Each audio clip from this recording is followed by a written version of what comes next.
Okay, तो ये 5th class है इलेक्ट्रोकेमिस्ट्री का। और आज हम लोग डिस्कस करने वाले हैं ईएमएफ डायग्राम के बारे में, या फिर इसको लेटिमर डायग्राम भी बोला जाता है।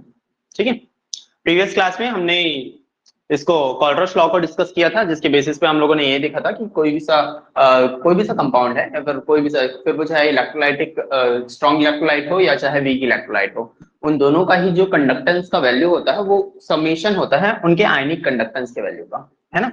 तो उसके बेसिस पे हम लोग डिफरेंट डिफरेंट कंपाउंड्स की कंडक्टेंस का वैल्यू, मोलर कंडक्टेंस का वैल्यू या इक्विवेलेंट कंडक्टेंस का वैल्यू फाइंड आउट कर सकते हैं, है ना।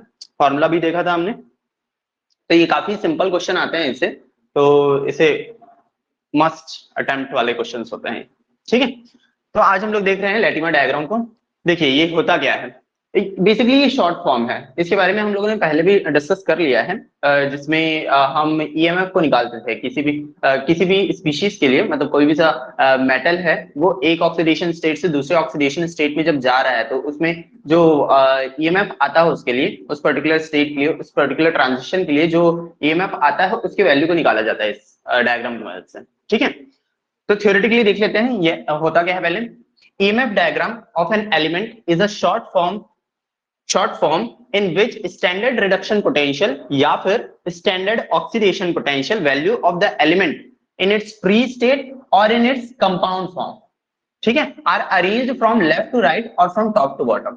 तो ईएमएफ डायग्राम क्या है, किसी भी एलिमेंट का शॉर्ट फॉर्म है इन विच उसकी स्टैंडर्ड रिडक्शन पोटेंशियल को या फिर स्टैंडर्ड ऑक्सीडेशन पोटेंशियल को रिप्रेजेंट किया जाता है उसके फ्री स्टेट में, या फिर चाहे वो कंपाउंड फॉर्म में हो तब। ठीक है, फ्रॉम लेफ्ट टू राइट या फिर फ्रॉम टॉप टू बॉटम, इसी को बोला जाता है लेटिमर डायग्राम या फिर ईएमएफ डायग्राम।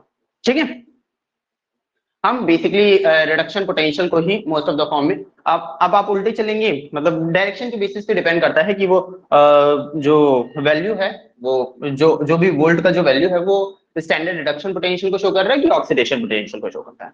ठीक है, द वैल्यू ऑफ, इसके अलावा और क्या बोला गया है, the value of reduction, E naught reduction और E naught oxidation are inserted in between the oxidized और रेड्यूस्ड स्पीशीज, और ऑक्सीडाइज्ड और रेड्यूस्ड स्पीशीज के बीच में उनके वैल्यू को पुट किया जाता है। ठीक है, ईएमएफ के वैल्यू को पुट किया जाता है, स्टैंडर्ड रिडक्शन पोटेंशियल के वैल्यू को या फिर स्टैंडर्ड ऑक्सीडेशन पोटेंशियल के वैल्यू को पुट किया जाता है। जैसे कि इसी एग्जांपल में देख लीजिए, कॉपर 2+ ऑक्सीडेशन स्टेट से कॉपर प्लस ऑक्सीडेशन स्टेट में जा रहा है, तो यहां से यहां तक के जाने में जो पोटेंशियल का वैल्यू आया उसको बीच में रखा गया है, इन दोनों के बीच में रखा जाता है। ठीक है, इस डायग्राम को रिप्रेजेंट करने का तरीका है। और इसमें डिफरेंट मीडियम्स को इग्नोर कर दिया जाता है, जैसे सल्फ्यूरिक एसिड, KOH, मतलब बेसिक मीडियम या फिर एसिडिक मीडियम, ये सभी चीजों को नेग्लेक्ट किया जाता है। तो देखिए एग्जांपल से समझते हुए चलते हैं क्या है। ये लेटिमर डायग्राम है या फिर ईएमएफ डायग्राम है कॉपर का। कॉपर सबसे पहले +2 ऑक्सीडेशन स्टेट में है। ठीक है, कॉपर सबसे पहले +2 ऑक्सीडेशन स्टेट में है, तो इसने एक इलेक्ट्रॉन लिया होगा, कॉपर +2 ऑक्सीडेशन स्टेट से एक इलेक्ट्रॉन लिया होगा, उसके बाद ही वो किस में कन्वर्ट हो गया, Cu पॉजिटिव में कन्वर्ट हुआ होगा। ठीक है, तो इस चेंज में जो पोटेंशियल का वैल्यू आया है, ये एक्चुअल में क्या हो रहा है, यहां से यहां तक क्या हो रहा है, ऑक्सीडेशन हो रहा है कि रिडक्शन हो रहा है, रिडक्शन हो रहा है। रिडक्शन हो रहा है। तो इसके बीच में जो भी वैल्यू आ रहा है वो रिडक्शन पोटेंशियल का वैल्यू होता है। ठीक है, मतलब ये क्या बता रहा है, इतना रिडक्शन पोटेंशियल का वैल्यू हो कॉपर 2 पॉजिटिव से कॉपर में कन्वर्ट होने के लिए। ठीक है, तो ये रिडक्शन पोटेंशियल का वैल्यू है, इसकी रिडक्शन पोटेंशियल का वैल्यू है, जिसको E naught reduction is equal to 0.16 volt, इस तरीके से हम लोग शो कर सकते हैं। ठीक है, इसके बाद Cu पॉजिटिव जो है वो कन्वर्ट हो रहा है Cu में, कितना इलेक्ट्रॉन ले रहा होगा, यहाँ पे एक इलेक्ट्रॉन ले रहा होगा, है ना। तो हाँ, एक इलेक्ट्रॉन ले रहा है, तो एक इलेक्ट्रॉन ले करके वो Cu में कन्वर्ट हो गया। तो Cu में कन्वर्ट होने पे जो भी रिडक्शन पोटेंशियल का वैल्यू आ रहा है कॉपर 2 पॉजिटिव का, वो 0.25 वोल्ट के बराबर है, जिसको हम लोग इन दोनों के बीच में लिखे हैं। ठीक है, ये ऑक्सीडाइज्ड स्पीशीज है, ये रेड्यूस्ड स्पीशीज है। तो रेड्यूस्ड स्पीशीज और ऑक्सीडाइज्ड स्पीशीज के बीच में लिखा जाता है उनके पोटेंशियल का वैल्यू। तो ये हो गया बेसिक सा, ये बेसिक सा लेटिमर डायग्राम कॉपर का। ठीक है, अब इसमें हम लोगों को जैसे कि फाइंड आउट करना है कि जब कॉपर, ये जो कॉपर है वो डायरेक्टली अगर Cu में कन्वर्ट होता है तो उसके पोटेंशियल का वैल्यू क्या होगा। उसकी रिडक्शन पोटेंशियल का वैल्यू क्या होगा। जैसे कि ये वाला क्वेश्चन हम लोगों ने पहले भी डिस्कस किया है, ऐसे टाइप का क्वेश्चन पहले भी हम लोगों ने डिस्कस किया था, जिसमें हम लोग गिब्स फ्री एनर्जी के बेसिस पे ई नॉट के वैल्यू को कैलकुलेट करते थे, जो कि काफी लंबा प्रोसीजर था। बट इस वाले प्रोसेस से आप देखेंगे कि डायरेक्टली हम आंसर्स को लेकर के आ सकते हैं। ठीक है, तो देखिए अब Cu2 पॉजिटिव से हम लोगों को जाना है Cu में, तो कितने इलेक्ट्रॉन्स लेने पड़ेंगे, 2 इलेक्ट्रॉन्स। ठीक है, Cu2 पॉजिटिव से मुझे कहां जाना है, Cu में जाना है, तो 2 चार्ज को न्यूट्रलाइज करना पड़ेगा ना, 2 चार्ज को न्यूट्रलाइज करने के लिए 2 इलेक्ट्रॉन यूज करेंगे। ठीक है, समझ में आ रहा है ये चीज। Yes sir. ठीक, तो ये वाला 2 इलेक्ट्रॉन को लेना पड़ेगा, तो इसलिए हम लोग ने मल्टीप्लाई किया 2 इंटू जो भी इसका रिडक्शन पोटेंशियल का वैल्यू होगा वो। ठीक है, तो ओवरऑल यहां से यहां तक का जाने का जो प्रोसेस होता है वो 2 स्टेप से होकर के गुजरता है, एक स्टेप ये, एक स्टेप ये। तो ये जो ओवरऑल होगा यहां से यहां तक का जो वैल्यू होगा, मतलब 2 into E not of Cu2 positive से Cu का जो वैल्यू होगा वो दिस प्लस दिस होगा। समझ में आया क्या, दिस प्लस दिस होगा। ठीक है, तो 2 into E not of Cu2 positive to Cu is equals to 1 into 0.16 volt. 1 into 0.16 volt इसलिए लिखा गया क्योंकि यहां से यहां तक जाने के लिए एक ही इलेक्ट्रॉन का यूज हो रहा है। ठीक है, प्लस 1 इंटू 0.52 वोल्ट, तो यहां पे से Cu पॉजिटिव से Cu में जाने के लिए सिर्फ एक इलेक्ट्रॉन का यूज हुआ है, इसलिए 1 इंटू 0.52 वोल्ट लिखा गया। अब जब हम इसको कैलकुलेट करेंगे तो 0.16 प्लस 0.52 वोल्ट दोनों को ऐड करेंगे तो 0.68 वोल्ट आ जाएगा। ये 2 को हम लोग डिवाइड कर देंगे तो 0.34 वोल्ट यहां से यहां तक जाने के लिए जो रिडक्शन पोटेंशियल का वैल्यू आता है वो कितना हो जाएगा, 0.34 वोल्ट के बराबर। ठीक है, समझ में आया ये वाला। क्वेश्चन कैसे आते हैं, क्वेश्चन का पैटर्न आपने देखा है, इसमें क्वेश्चन के पैटर्न में क्या दिया जाएगा, ई नॉट फ्रॉम Cu से लेकर के Cu2 पॉजिटिव से लेकर के दे दिया जाएगा, Cu का बोल दिया जाएगा 0.34 वोल्ट है। E naught for Cu E naught for Cu positive to Cu2 positive, इसका वैल्यू दे दिया जाएगा -0.16 वोल्ट। ऐसा मतलब थोड़ा सा घुमा करके ही देगा, एकदम सिंपल सा ऐसे नहीं दे देगा कि 2 पॉजिटिव से Cu2 पॉजिटिव से Cu पॉजिटिव में चला गया तो इसका इलेक्ट्रॉन वोल्ट कितना होगा। तो हम लोगों को खुद से एनालाइज करना पड़ेगा, इसको इस पैटर्न में जमाना पड़ेगा, सो दैट कि आप इंक्रीजिंग ऑक्सीडेशन स्टेट के बेसिस पे जमा लीजिए या फिर डिक्रीजिंग ऑक्सीडेशन स्टेट के बेसिस पे जमा लीजिए। ठीक है, तो इसमें चेंज मैंने क्या किया, चेंज क्या किया डेटाज में, आपको पूछा क्या जाएगा वो भी देख लेते हैं, पूछा क्या जा सकता है। फिर उसके बाद ये चीज हम लोगों ने बात कर ली, उसके बाद पूछा क्या जा सकता है, Cu पॉजिटिव से लेकर के Cu का जो वैल्यू होगा वो वैल्यू क्या होगा, ऐसा करके पूछा जा सकता है। ठीक है, इस चीज को 2 मिनट में मत देखिए, इस क्वेश्चन को देखिए, हालांकि वही सब डेटा है यहीं से लिया हुआ। तो अब यहाँ पे हम लोगों को दिया क्या गया है, E naught for the Cu2 positive to Cu। ठीक है, कॉपर टू पॉजिटिव से कॉपर में कन्वर्ट होने के लिए जो पोटेंशियल का वैल्यू आ रहा है वो 0.34 वोल्ट का है, और यहाँ पे Cu पॉजिटिव से Cu2 पॉजिटिव है। मतलब क्या हुआ, यहाँ पे ऑक्सीडेशन पोटेंशियल दिया हुआ है, यहाँ पे रिडक्शन पोटेंशियल दिया हुआ है ना। और हम लोगों को पूछा गया कि Cu पॉजिटिव से Cu में क्या होगा। तो हम लोग ये देख सकते हैं कि कॉपर की 3 डिफरेंट ऑक्सीडेशन स्टेट में, कॉपर जो है 3 डिफरेंट ऑक्सीडेशन स्टेट में, इस पूरे क्वेश्चन में कॉपर जो है 3 डिफरेंट ऑक्सीडेशन स्टेट में प्रेजेंट है। तो कॉपर को हम 3 डिफरेंट ऑक्सीडेशन स्टेट के बेसिस पे, फिर वो चाहे इंक्रीजिंग ऑर्डर में हो फिर वो चाहे डिक्रीजिंग ऑर्डर में हो, उसके बेसिस पे हम लोग जमा लेते हैं। ठीक है, कोशिश यही करेंगे कि इसका पैटर्न क्या है उसको देखेंगे। इसमें देखिए ये रिडक्शन पोटेंशियल के बारे में बात कर रहा है, तो रिडक्शन पोटेंशियल के बेसिस पे, रिडक्शन के बेसिस पे हम लोग जमाएंगे कॉपर को। ठीक, तो ये Cu2 पॉजिटिव सबसे ज्यादा ऑक्सीडेशन स्टेट वाला Cu2 पॉजिटिव है, उसके बाद फिर जाएगा Cu पॉजिटिव वाला, यहां से Cu पॉजिटिव वाला, उसके बाद फिर जाएगा Cu में। ठीक, अब इसके वैल्यूज लिखना है, पहले लेटिमा डायग्राम ही हम लोग बना रहे हैं। Cu2 पॉजिटिव से Cu2 पॉजिटिव से Cu, इसका वैल्यू दिया हुआ है हम लोगों को 0.34 वोल्ट, ऐसे लिखेंगे हम लोग जब सॉल्व करेंगे। तो Cu पॉजिटिव से Cu2 पॉजिटिव, Cu पॉजिटिव से Cu2 पॉजिटिव का वैल्यू दिया हुआ है, मतलब Cu पॉजिटिव से Cu2 पॉजिटिव, मतलब बैकवर्ड डायरेक्शन में आ रहा है। बैकवर्ड डायरेक्शन में का जो वैल्यू है -0.16 वोल्ट दिया हुआ है, तो फॉरवर्ड डायरेक्शन का वैल्यू कितना होगा, +0.16 वोल्ट, ठीक है, +0.16 वोल्ट ऐसा होगा। उसके बाद फिर Cu पॉजिटिव से Cu का वैल्यू निकालना है, Cu पॉजिटिव से इसका वैल्यू निकालना है हम लोगों को, तो इजी हो जाता है। कैसे इजी हो जाता है, 0.34 इज इक्वल्स टू 0.16। अब क्योंकि एक एक इलेक्ट्रॉन है इसलिए मैं डायरेक्टली वैल्यू लिख रहा हूं, ठीक है, प्लस एक्स, तो इसको इससे माइनस कर दीजिए, वैल्यू आ जाएगा एक्स का। क्लियर, समझ में आया? Yes sir. ठीक, ऐसी वाला क्वेश्चन जो है ना अभी नेट में आया था, जस्ट रिसेंट वाला जो नेट था उसमें आया था, मतलब इसमें ऑक्सीडेशन पोटेंशियल का वैल्यू दे दिया गया था।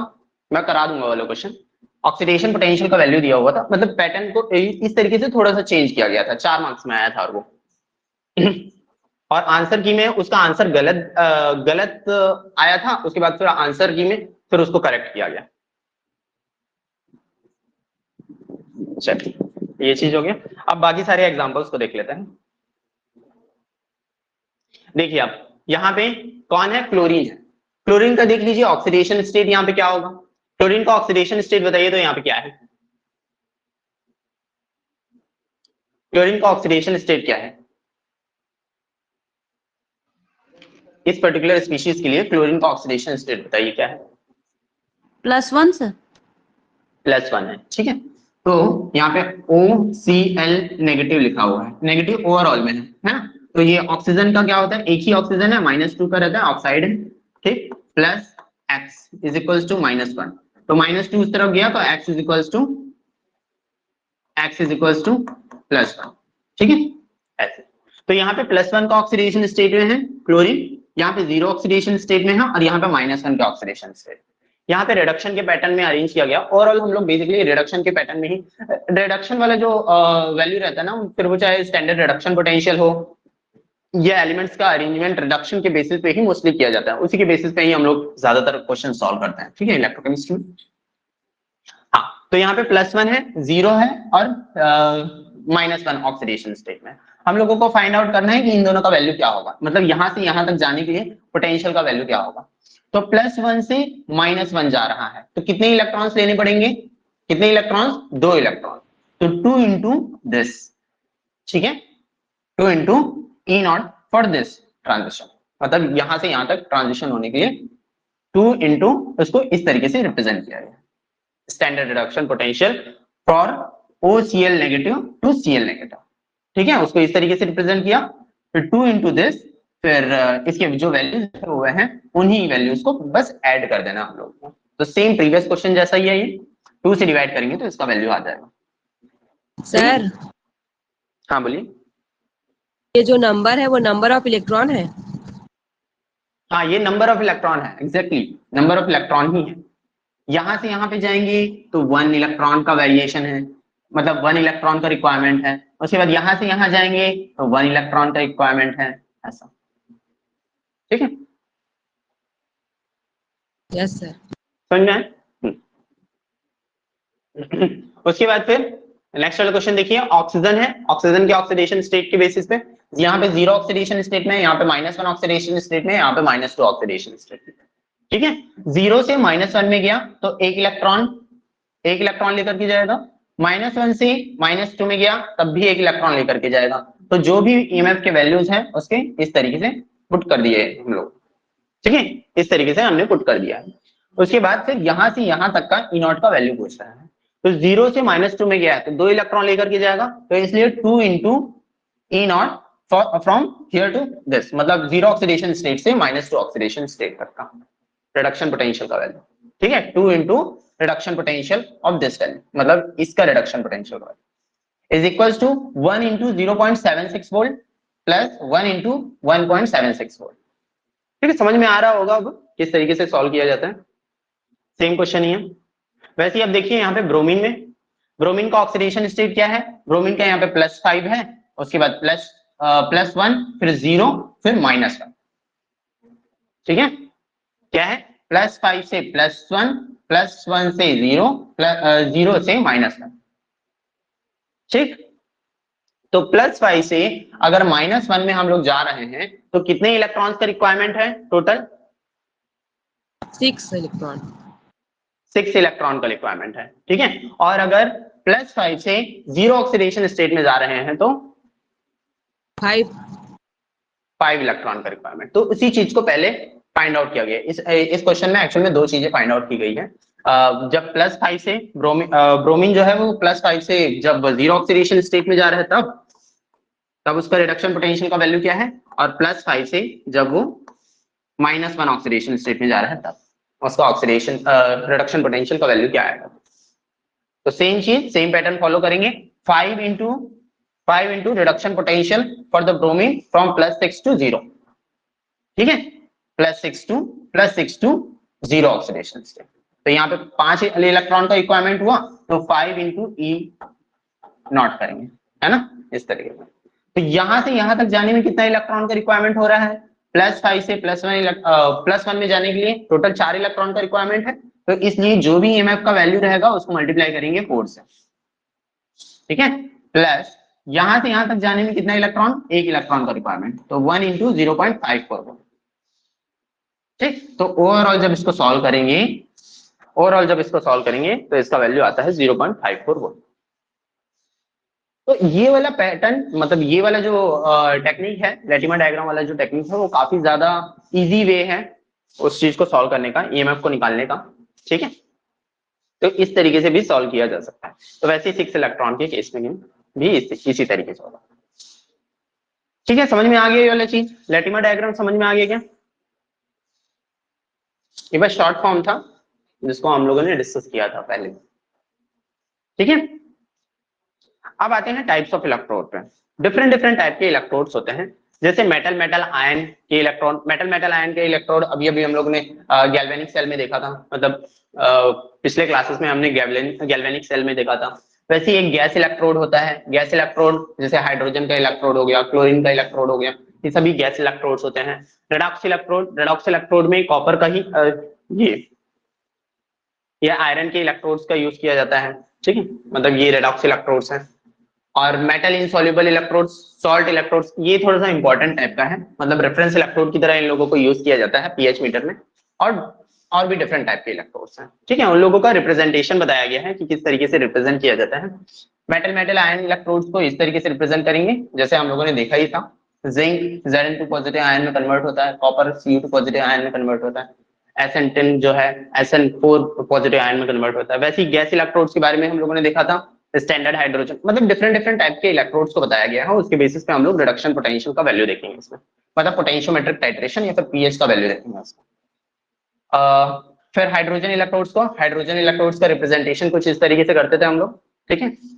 अब वो डिपेंड करता था कि वो एनोड की तरह बिहेव कर रहा है कि कैथोड की तरह बिहेव कर रहा है। एनोड की तरह बिहेव कर रहा था तो डिफरेंट टाइप का रिप्रेजेंटेशन था, और कैथोड की तरह बिहेव कर रहा था तो डिफरेंट टाइप का रिप्रेजेंटेशन, ठीक। वैसे ही क्लोरीन का इलेक्ट्रोड है, रेडॉक्स इलेक्ट्रोड्स हैं, और मेटल इनसॉल्युबल इलेक्ट्रोड्स हैं। इसके बारे में हम लोग डिस्कस करेंगे। और डिफरेंट टाइप के अलग अलग इलेक्ट्रोड्स हैं, जैसे ग्लास इलेक्ट्रोड हो गया, ड्रॉपिंग मरकरी इलेक्ट्रोड होता है, और क्विन हाइड्रोजन इलेक्ट्रोड्स। सभी को एक एक करके देख लेते हैं। जैसे कि हाइड्रोजन इलेक्ट्रोड्स, यहाँ पे से स्टार्ट करते हैं। हाइड्रोजन इलेक्ट्रोड का जो सेल रिप्रेजेंटेशन होगा, मतलब हाफ सेल का रिप्रेजेंटेशन, वो कैसे है? प्लेटिनम, हाइड्रोजन और H पॉजिटिव, ठीक है। ये कौन से केस में रिप्रेजेंट कर रहे हैं हम लोग? जब ये ऑक्सीडेशन का प्रोसेस कर रहा है तब, ठीक। अब देखिए सेल रिएक्शन इसमें दो तरीके के हो सकते हैं, एक एनोड में हो सकता है और दूसरा कैथोड में। एनोड में क्या होता है? ऑब्वियसली ऑक्सीडेशन का प्रोसेस, और कैथोड में क्या होता है? रिडक्शन का प्रोसेस। तो इस तरीके से किस तरीके से रिएक्शंस होते हैं, इसके रिएक्शन को पहले भी हम लोगों ने देखा था। एनोड में जो रिएक्शन होता है, हाइड्रोजन क्या हो जाएगा? अपने इलेक्ट्रॉन्स को लूज करेगा, 0 ऑक्सीडेशन स्टेट में है यहाँ पे, एक इलेक्ट्रॉन को लूज करके +1 ऑक्सीडेशन स्टेट में चले जाएगा, ठीक है। समझ में आ रहा है इसका? Yes sir. हाइड्रोजन इलेक्ट्रोड के बारे में बात कर रहे हैं अभी। तो हाइड्रोजन इलेक्ट्रोड 0 ऑक्सीडेशन स्टेट से +1 ऑक्सीडेशन स्टेट में चले जाएगा, एक इलेक्ट्रॉन को लूज करके। वैसे ही कैथोड में क्या होगा? H पॉजिटिव आयन जो कि 1 मोलर HCl सॉल्यूशन में प्रेजेंट रहता है, वो एक इलेक्ट्रॉन को गेन करके हाइड्रोजन गैस का लिबरेशन कर देगा, ठीक है। ये हो जाता है रिडक्शन इसका। तो अगर रिडक्शन पोटेंशियल देखा जाए हमारे हाइड्रोजन इलेक्ट्रोड का, रिडक्शन पोटेंशियल देखा जाए तो उसको नल्स इक्वेशन के बेसिस पे हम लोग किस तरीके से बना सकते हैं। नल्स इक्वेशन हम लोग जानते हैं क्या होता है, नल्स इक्वेशन के बारे में हम लोगों ने पढ़ लिया है। तो हम रिडक्शन पोटेंशियल के बारे में बात करना है, ठीक है। अभी रिडक्शन पोटेंशियल के बारे में बात करना है। तो रिडक्शन पोटेंशियल कहां से पता चलेगा हम लोगों को, कौन सी वाली रिएक्शन से पता चलेगा, बताइए आप खुद। एनोड की वाली रिएक्शन से मुझे रिडक्शन पोटेंशियल पता चलेगा कि कैथोड वाली रिएक्शन से मुझे रिडक्शन पोटेंशियल पता चलेगा? सर कैथोड वाले। कैथोड वाले से, क्योंकि रिडक्शन तो यहीं पे हो रहा है ना।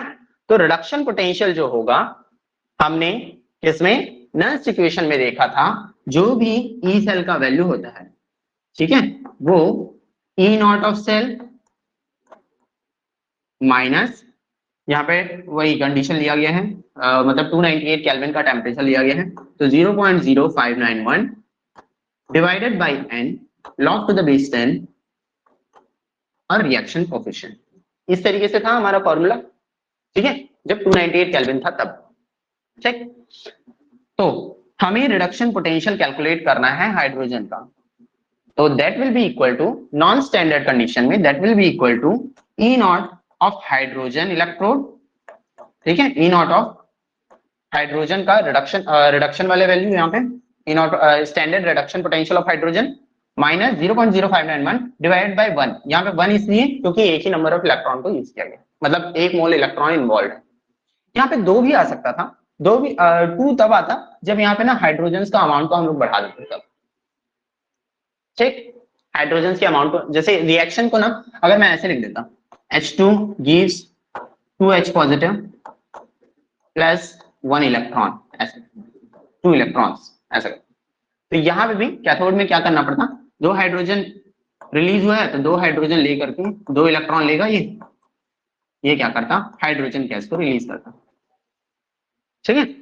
इसी तरीके से फिर मैथमेटिकली वो इस तरीके से चेंज हो जाता, ये 2 हाइड्रोजन जो रहेगा ना, हाइड्रोजन का जो भी कोएफिशिएंट रहता है वो स्क्वायर में मतलब पावर में चले जाता है। तो यहाँ पे हाफ में पावर में गया है तो यहाँ पे 2 पावर में चले जाता, तो ओवरऑल वैल्यू वही आना था, तो इसलिए हम लोग 1 ही लेकर के सॉल्व किया, ठीक। तो यहाँ पे 1 लॉग, अब क्या हो जाता है रिएक्शन कोएफिशिएंट, रिएक्शन कोएफिशिएंट क्या होता है बताइए, रिएक्शन कोएफिशिएंट क्या होता था, कंसंट्रेशन प्रोडक्ट का divide by concentration of reactant, ठीक है। तो प्रोडक्ट में कौन सा है, प्रोडक्ट में तो हमारा गैस है, तो गैस के प्रेशर को लिया जाता है, ठीक है, गैस के प्रेशर को लिया जाता है। तो प्रेशर ऑफ हाइड्रोजन, इसका कोएफिशिएंट का वैल्यू क्या है 1/2, ठीक है, 1/2, इसको अंडर रूट भी कर सकते हैं, डिवाइडेड बाय हाइड्रोजन का कंसंट्रेशन, ठीक है, डिवाइडेड बाय हाइड्रोजन का कंसंट्रेशन। बट हम लोगों को ये बात पता है कि जो स्टैंडर्ड रिडक्शन पोटेंशियल होता है हाइड्रोजन का वो 0 के बराबर होता है ना, ये बात तो पता ही है, यस सर, है कि नहीं, ठीक। तो ये तो 0 के बराबर होता है, तो 0 हो जाएगा, तो minus 0.0591 divide by 1 log pressure of hydrogen to the power half divide by hydrogen का कंसंट्रेशन, ठीक है। अब ये माइनस हटा क्यों है, माइनस जैसे ही हम लोग हटाएंगे माइनस को प्लस करेंगे तो ये ऊपर नीचे हो जाएगा, ठीक है, मतलब हाइड्रोजन ऊपर की तरफ चले जाएगा, ये जो प्रेशर जो है वो नीचे की तरफ आ जाएगा। तो ओवरऑल जो मेरा इक्वेशन आया वो ये है, ठीक है, ओवरऑल जो इक्वेशन आया, ओवरऑल जो इक्वेशन आया हाइड्रोजन के रिडक्शन के, जब हम लोगों ने हाइड्रोजन को रेड्यूस करवाया एक पर्टिकुलर टेम्परेचर पे, मतलब एक नॉन स्टैंडर्ड कंडीशन पे, एक नॉन स्टैंडर्ड कंडीशन पे जब हम लोग हाइड्रोजन का रेड्यूस कराया तो उसकी रिडक्शन पोटेंशियल को कुछ इस तरीके से शो किया जा सकता है, ठीक है, समझ में आया। अब इससे कंक्लूजन क्या क्या निकाल सकते हैं हम लोग, देखिए, जो हाइड्रोजन का रिडक्शन पोटेंशियल का वैल्यू होगा वो डायरेक्टली प्रोपोर्शनल होगा हाइड्रोजन के कंसंट्रेशन के, ठीक है। बोलने का मतलब ये हुआ कि जो सॉल्यूशन रहेगा ना, HCl का जो सॉल्यूशन रहेगा ना, अगर 1 मोलर का सॉल्यूशन लेता हूं तो एक पर्टिकुलर रिडक्शन पोटेंशियल का वैल्यू आता है, 2 मोलर का लूंगा तो उसकी रिडक्शन पोटेंशियल का वैल्यू बढ़ जाएगा, 3 मोलर का लूंगा तो 3 मोलर बहुत ज्यादा कंसंट्रेटेड हो जाता है, तो 3 मोलर का लूंगा तो वो क्या हो जाएगा, रिडक्शन पोटेंशियल का वैल्यू और बढ़ जाएगा, ठीक है। इससे ये कंक्लूजन निकल करके आता है। इसके अलावा ये इसका रिडक्शन पोटेंशियल का जो वैल्यू है ना वो इनवर्सली प्रोपोर्शनल है हाइड्रोजन के प्रेशर पे, मतलब अगर 1 atm का प्रेशर डाल रहे हैं, 2 atm का प्रेशर डाल रहे हैं हाइड्रोजन, हाइड्रोजन को 2 एटीएम के प्रेशर के साथ डाल रहे हैं, हाइड्रोजन को 3 एटीएम के प्रेशर के साथ डाल रहे हैं। तो जैसे जैसे हम प्रेशर को इंक्रीज करते जाएंगे, इसकी रिडक्शन पोटेंशियल का वैल्यू धीरे धीरे करके कम हो जाता है। ठीक है, अगर हाइड्रोजन की कंसंट्रेशन के बारे में बात हुआ, अगर हाइड्रोजन की कंसंट्रेशन पे बढ़ाने से इसका जो रिडक्शन पोटेंशियल का वैल्यू बढ़ता है, तो हाइड्रोजन का कंसंट्रेशन तो पीएच के इनवर्सली प्रोपोर्शनल होता है, हमको पता है एक formula, pH is equals to minus log to the base 10 concentration of H positive ion, ये वाला है ना। तो pH जो होता है minus of log to the base 10 hydrogen ion के कंसंट्रेशन के बराबर होता है। माइनस बोलने का मतलब ये क्या हो जाएगा, अगर मैं माइनस को प्लस कर देता हूं, माइनस को अगर प्लस करके लिखता हूं तो हाइड्रोजन आयन जो रहेगा वो 1/H ऐसे लिखूंगा। तो ओवरऑल इस इक्वेशन से हम लोगों को क्या पता चल रहा है कि पीएच को बढ़ाने से हाइड्रोजन आयन कम होता है, हाइड्रोजन को आयन के बढ़ाने से पीएच का वैल्यू कम होता है। ठीक है, जैसे जैसे हाइड्रोजन आयन बढ़ने लगेंगे, आप खुद जानते हैं कि पीएच में एसिडिक जो रहता है वो 7 के ऊपर आता है और बेसिक जो रहता है वो 7 के नीचे में जाता है। ठीक, तो यहाँ पे से क्या कंक्लूजन निकाल सकते हैं, जैसे जैसे सॉल्यूशन का पीएच बढ़ता है, जैसे जैसे सॉल्यूशन का पीएच बढ़ेगा वैसे वैसे रिडक्शन पोटेंशियल का वैल्यू कम होता है। फिर ये एसिड डिसोसिएशन कांस्टेंट है जो कि डायरेक्टली प्रोपोर्शनल होता है हाइड्रोजन आयन के कंसंट्रेशन के, और पी के वैल्यू इनवर्सली प्रोपोर्शनल होता है हाइड्रोजन आयन के कंसंट्रेशन। ठीक है, तो इस तरीके से ये सभी रिलेटेड है। अगर हाइड्रोजन का जो प्रेशर है, जो हाइड्रोजन का प्रेशर है, जिसको जिस प्रेशर के साथ हम हाइड्रोजन को इंसर्ट कर रहे हैं उस ग्लास के अंदर, स्टैंडर्ड हाइड्रोजन इलेक्ट्रोड का डायग्राम हमने देख लिया है, तो मैं ये मान करके चल रहा हूँ आपको डायग्राम पता है। तो ये जो प्रेशर है, जिस प्रेशर के साथ हमने हाइड्रोजन को, हमने स्टैंडर्ड हाइड्रोजन इलेक्ट्रोड में 1 एटीएम प्रेशर के साथ डाल रहे थे, है ना। तो यहाँ पे वही अज्यूम कर रहे हैं हम लोग कि अगर प्रेशर हाइड्रोजन का 1 एटीएम है तो ओवरऑल जो फॉर्मूले में चेंज आएगा वो क्या आ जाएगा, देखिए ओवरऑल जो फॉर्मूले में चेंज आएगा वो क्या आएगा, इस पर्टिकुलर चीज को, ये वाला जो पर्टिकुलर चीज है, pressure of hydrogen to the power half, 1 के पावर में हाफ या फिर 1 का अंडर रूट करेंगे 1 ही रहेगा, तो नीचे का वैल्यू तो गायब, 1 ही हो गया। ठीक है, ठीक है, ये वाला तो वैल्यू 1 हो जाएगा। तो ओवरऑल इक्वेशन कैसे बनेगा, 0.0591 log to the base 10 concentration of hydrogen ion. ठीक है, अब लॉग और कंसंट्रेशन ऑफ हाइड्रोजन आयन जब एक साथ हैं तो उसको पीएच के फॉर्म में ही लिख लेते हैं, क्योंकि पीएच का जो फॉर्मूला होता है हमारे पास वो क्या होता है, minus log to the base 10 concentration of hydrogen ion ऐसा। बट यहाँ पे दिक्कत ये है कि यहाँ पे माइनस नहीं, तो माइनस को किस तरीके से लाया जाएगा, ओवरऑल मेरा जो ओवरऑल जो पूरा वैल्यू है वो ओवरऑल पॉजिटिव में है, तो मैं क्या करता हूँ यहाँ पे एक माइनस लेकर के आ जाता हूँ और यहाँ पे एक माइनस लेकर के आ जाता हूँ।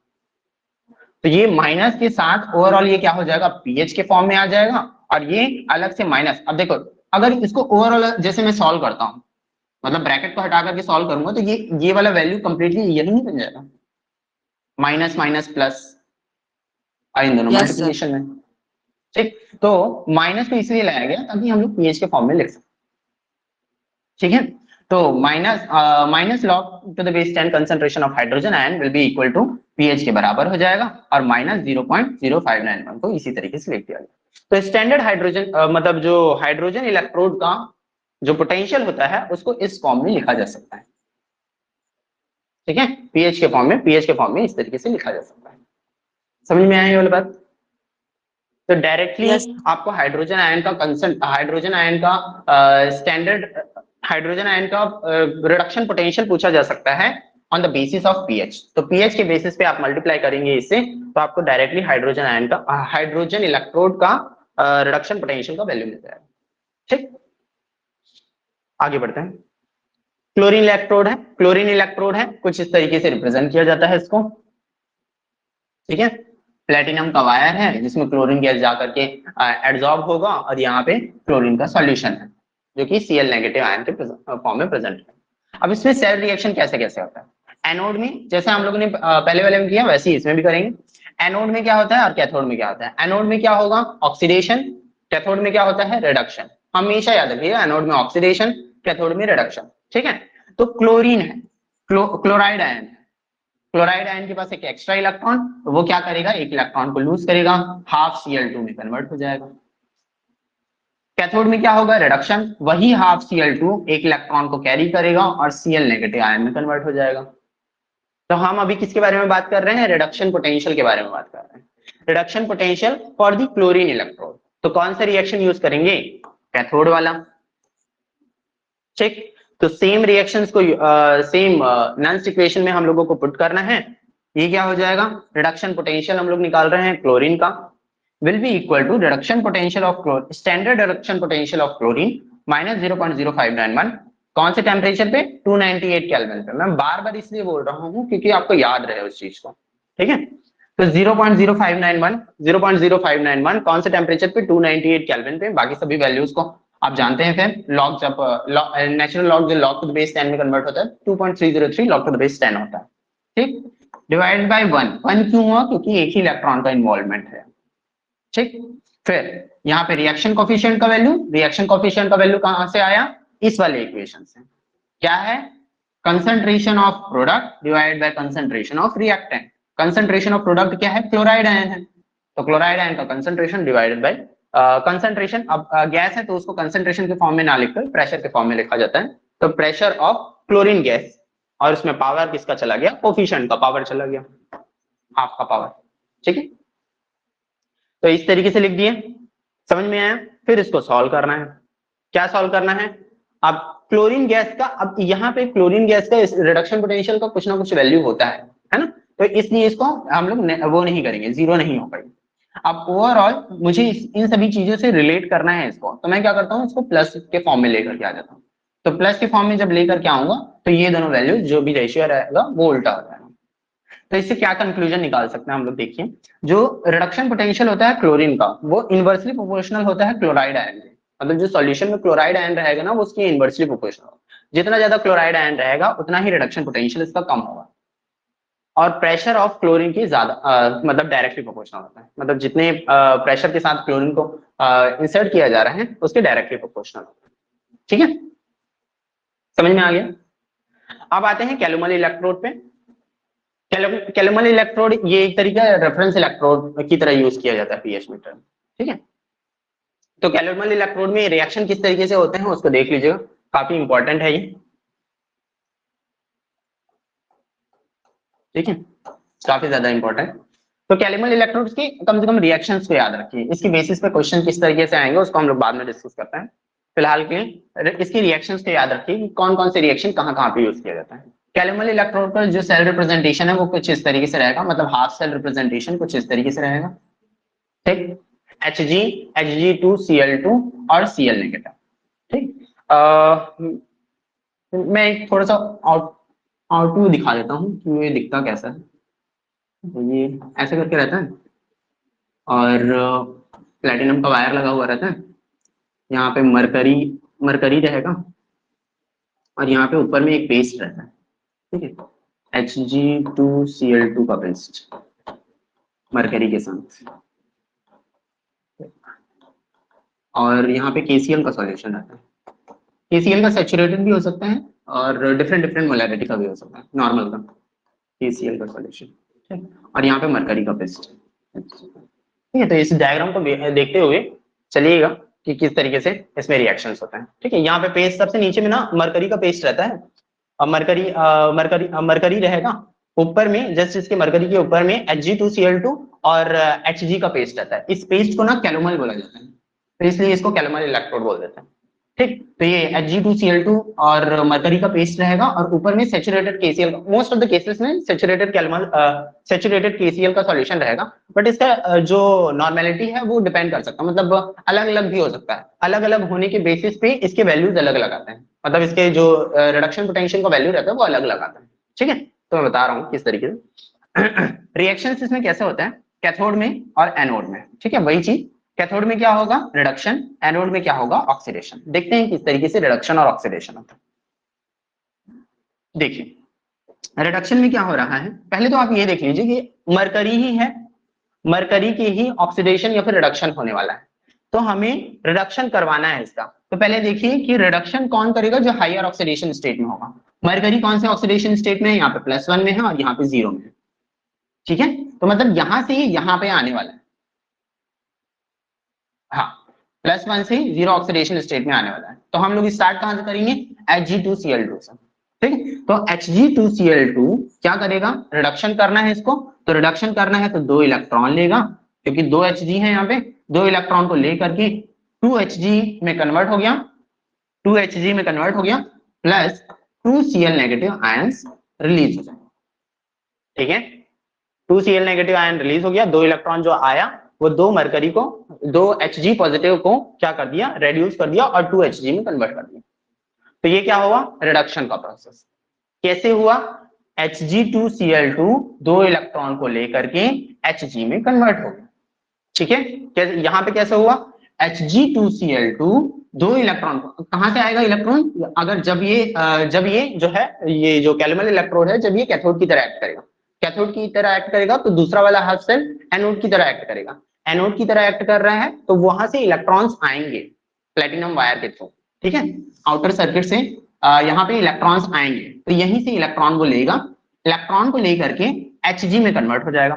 कहां पे हो रहा है, Hg में कन्वर्ट हो रहा है। तो ये वाला जो पेस्ट रहेगा ना, ये वाला जो पेस्ट है, यहाँ पे से ये वाला जो पेस्ट है, इस पर्टिकुलर पेस्ट में से Hg2Cl2 गायब हो रहा है। तो मतलब पेस्ट क्या होगा, धीरे धीरे करके श्रिंक करने लगेगा। ठीक है, और यहाँ पे मरकरी डिपोजिट होने लगेगा। समझ में आया ये वाली बात, बता रहा हूं कि जब ये पेस्ट श्रिंक होने लगेगा तब ये कैथोड की तरह एक्ट कर रहा है, और जब ये बढ़ने लगेगा तब वो एनोड की तरह एक्ट करेगा। देखिए अब फिर एनोड में क्या होगा, मरकरी Hg जो कि यहाँ पे प्रेजेंट है, ठीक है, Hg वो क्या करेगा, 2 इलेक्ट्रॉन्स लेगा, 2 इलेक्ट्रॉन्स को लेकर के, मतलब 2 इलेक्ट्रॉन्स को लेकर के, जो कि क्लोराइड आयन से आ रहा है, 2 इलेक्ट्रॉन को लेकर के वो क्या कर देगा, Hg2Cl2 में कन्वर्ट हो जाएगा।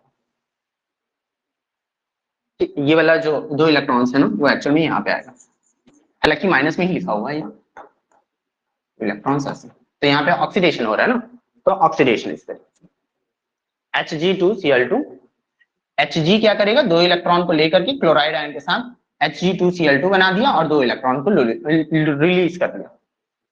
तो यहाँ पे मरकरी ने क्या किया, क्लोराइड आयन जो यहाँ पे प्रेजेंट था, KCl सॉल्यूशन में प्रेजेंट क्लोराइड आयन के साथ रिएक्ट किया और Hg2Cl2 का फॉर्मेशन किया। तो Hg2Cl2 का जैसे जैसे फॉर्मेशन करेगा तो ये वाला पेस्ट बढ़ने नहीं लगेगा, इसका थिकनेस बढ़ने नहीं लगेगा ऐसे करके, क्योंकि अमाउंट ऑफ Hg2Cl2 बढ़ रहा है।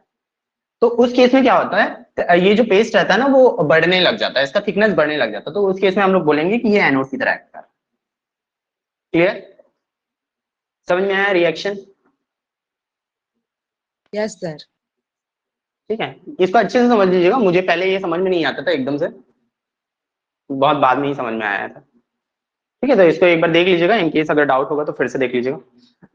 फिर आगे, हाँ तो मैंने अभी भी वही बात किया, अगर पेस्ट श्रिंक होता है, ठीक है, पेस्ट अगर श्रिंक होता है तो क्या हो रहा है, कैल्विन इलेक्ट्रोड रिड्यूस हो रहे हैं, कैथोड की तरह एक्ट करेगा वो, और जब पेस्ट इंक्रीज करता है तो उस केस में कैल्विन क्या होते हैं, ऑक्सीडाइज होंगे और एनोड की तरह काम करेगा। अब इसके रिडक्शन पोटेंशियल के बारे में बात करते हैं, वही चीज करेंगे, रिडक्शन पोटेंशियल कैथोड के रिएक्शन से पता चलता है, तो सेम चीज करना है हम लोगों को, सेम वैल्यूज है, 2 इलेक्ट्रॉन्स का यूज हो रहा है तो इसलिए यहाँ पे 2 कर दिए, और लॉग क्लोराइड आयन का कंसंट्रेशन का स्क्वायर, यहाँ पे क्या हुआ, क्लोराइड आयन की कंसंट्रेशन का स्क्वायर, बाकी सभी तो सॉलिड स्टेट में है, ये वाला Hg भी, मरकरी भी सॉलिड फॉर्म में था, और यहाँ पे मतलब एक्चुअल में ये लिक्विड फॉर्म में रहता है, L लिखा हुआ लिक्विड फॉर्म में रहेगा, और ये सॉलिड फॉर्म में, इन लोगों का कंसंट्रेशन को हम लोग 1 लेकर के चले, तो इसलिए ओवरऑल जो कंसंट्रेशन रहेगा और ये जो इलेक्ट्रोड का पोटेंशियल रहेगा वो किस पे डिपेंड करेगा, क्लोराइड आयन के कंसंट्रेशन।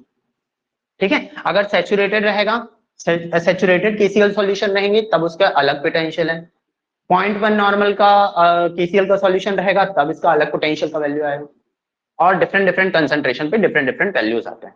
ठीक है, तो ई सेल या फिर ई सेल ना लिख करके इसको इस तरीके से लिखना ज्यादा सही है, ई क्लोराइड आयन Hg2Cl2 मरकरी में कन्वर्ट हो रहा है। ठीक है, मतलब ये रिडक्शन पोटेंशियल ही शो कर रहा है, reduction potential chloride ion Cl negative Hg2Cl2 में कन्वर्ट हो रहा है,